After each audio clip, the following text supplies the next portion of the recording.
Bakit may ilang dialysis patients na parang bigla na lang nabubulag? Dialysis nga ba ang dahilan? Panurin mo 'to. Maraming nag-aakala na dialysis ang nagiging sanhi ng pagkabulag. Pero ang totoo, hindi dialysis ang direktang dahilan.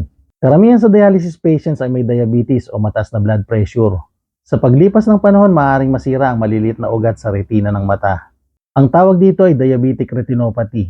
O kaya naman ay iba pang sakit sa mata na may kaugnayan sa diabetes at hypertension.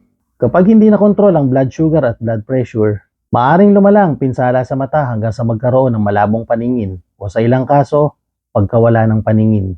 Kaya kung ikaw ay may diabetes, high blood pressure o chronic kidney disease, huwag lang bantayan ng creatinine at dialysis schedule.